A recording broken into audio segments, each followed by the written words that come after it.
Battle of Okinawa. The Battle of Okinawa was the last major land battle of World War II. More than 100,000 Japanese died defending the island. About 1/3 of the civilian population of the island died as well.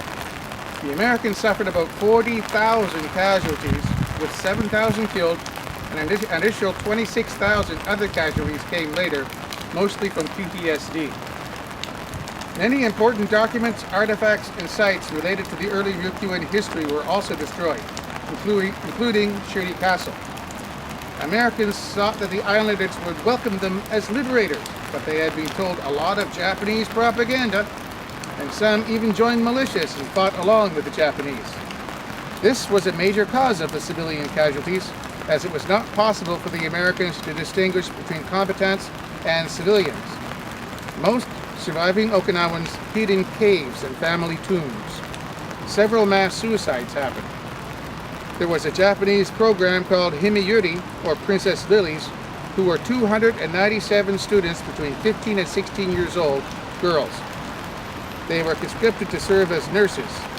Teachers who tried to stop this were called traitors. 211 of these girls died, many committing suicide, calling out, "Long live the Emperor." The Japanese defense plan. The Japanese Imperial Headquarters had decided that, after the battles of Guam and Saipan, to change their tactics.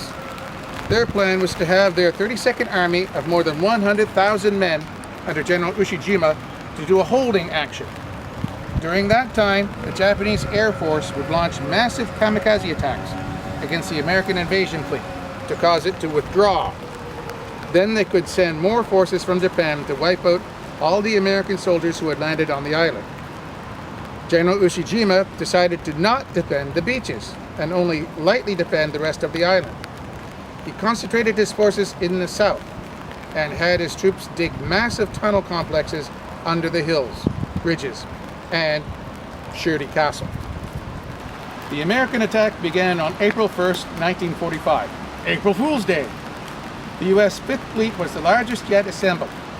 The U.S. forces took the nearby islands and then pushed on to Hagushi Beach. A tremendous bombardment was made on the landing area by sea and air. A Japanese soldier looking out at the U.S. fleet said, "It's like a frog meeting a snake and waiting for the snake to eat him." Since General Ushijima had decided not to defend the beaches, the Americans were in for their April Fool's Day surprise. As they landed, they expected to face a hail of bullets at any time. They nervously got on the beach and pushed onwards, still expecting a vicious fight. And almost nothing. One Marine mortar team was so relieved that they began singing "Little Brown Jug" as loud as they could. The kamikazes, however, were doing huge damage to the fleet. There were kamikaze boats too, but the 300 power boats were found and sunk. The American forces quickly advanced and took the central part of the island, including the airport at Kadena.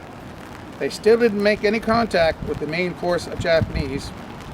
General Ushijima had the 32nd Army, 100,000 troops concentrated in the south. He had a further 3,000 troops under Colonel Udo detached to defend the north. They made a fighting withdrawal and finally held in a mountain called Yaitake. Here, they had well-prepared caves and naval guns dug in. They were very difficult to defeat and died to a man. The guns from the battleship USS Tennessee and Marine Corsairs did much of the job, smashing the fortifications. American troops were hard to supply in the fighting, and most replacements had to bring jerry cans of water with them to the front, along with their ammunition.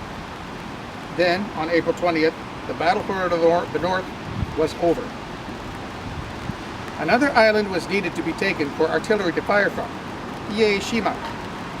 During that battle, the very popular war correspondent Ernie Pyle was killed.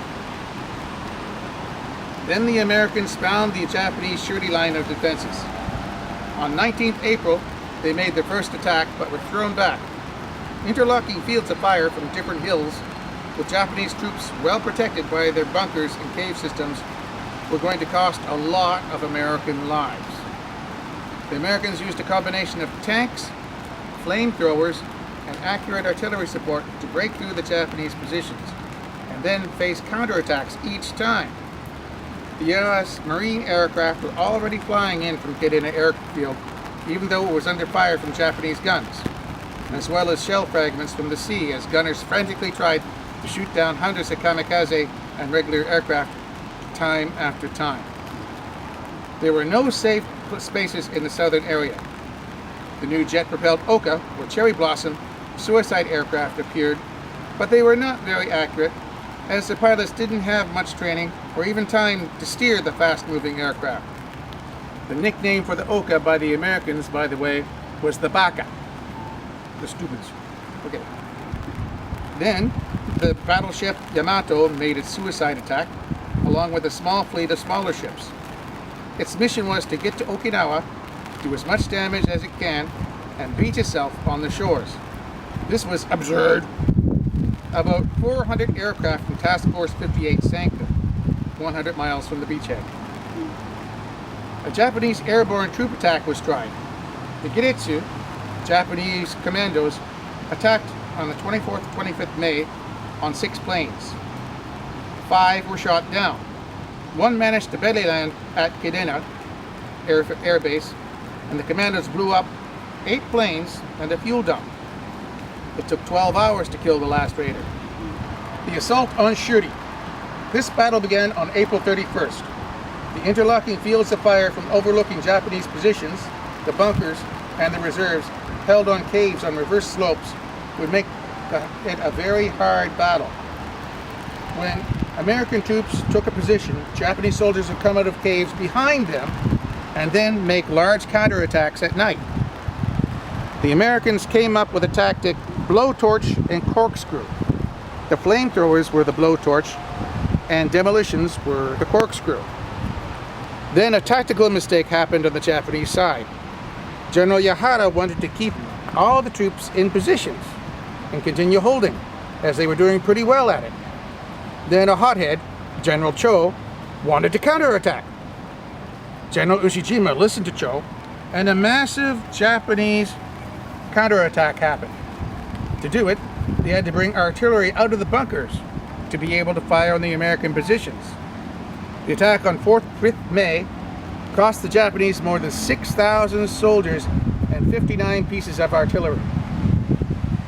General Yahara, who was the only senior officer to survive the battle, said that the disaster was the decisive action of the campaign. The Shuri line was weakened. The Marines were able to advance. After taking Dakeshi Ridge and won a draw in very hard fighting, back and forth, it would be just as hard as fighting on Sugarloaf next. Sugarloaf here, Horseshoe Hill there, and the village of Takamotoji further that way were an interlocking bunker and tunnel complex.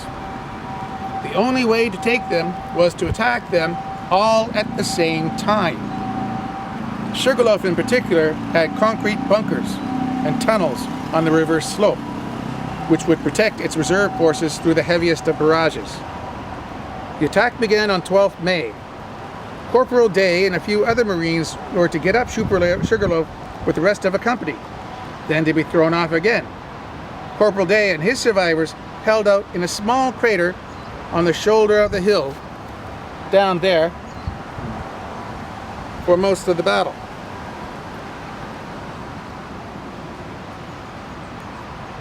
While seeing many American attacks fail, and they still held on. They got supplies at night from nearby wrecked vehicles and held out until May 17th, when they were ordered off the hill so that the Navy and artillery could pound the hill even more. The hill was finally taken on May 18th. Then the battle shifted to Horseshoe, over there again. On May 20th it was taken, and then survived a 700-man Japanese counterattack.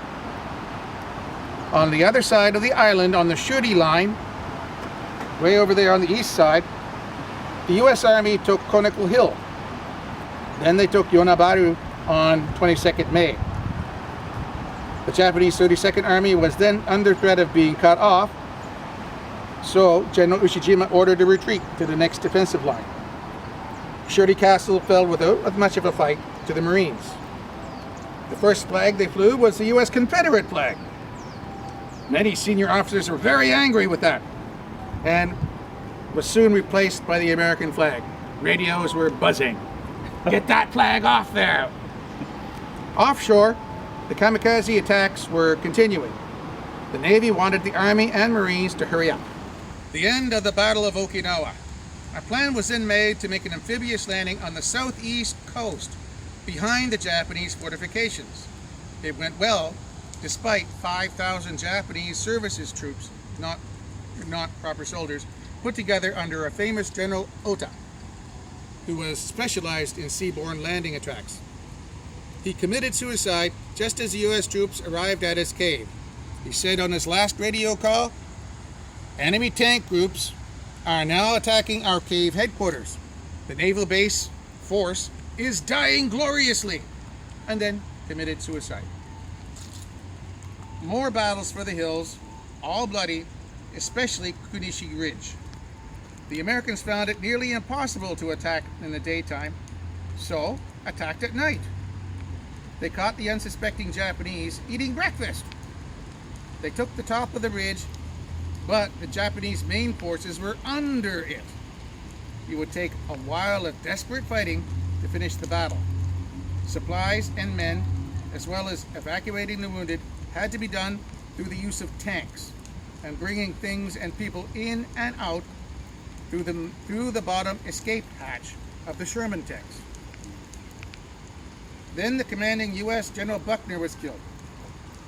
He was replaced by a Marine General Geiger.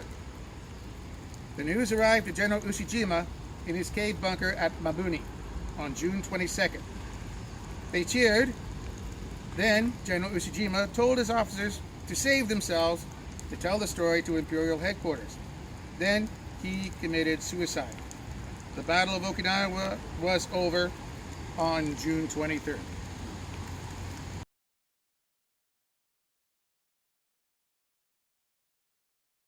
Fields, the poppies blow between the crosses, row on row, that mark our place, and in the sky the larks still bravely singing fly, scarce heard amid the guns below.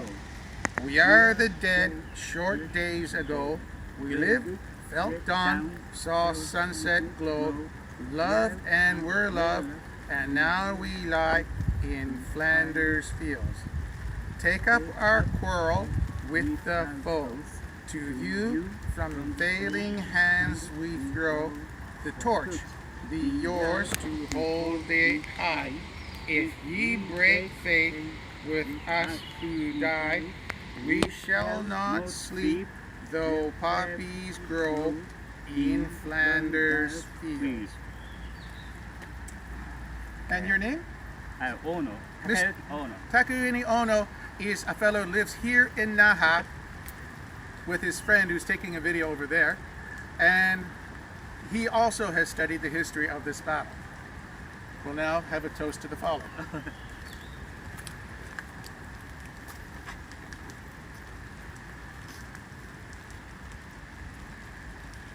To the fallen and to the Queen.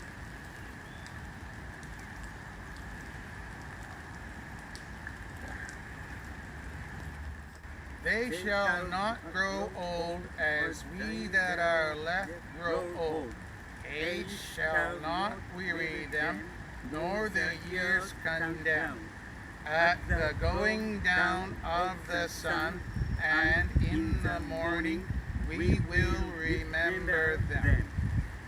Ladies and gentlemen, that concludes the service.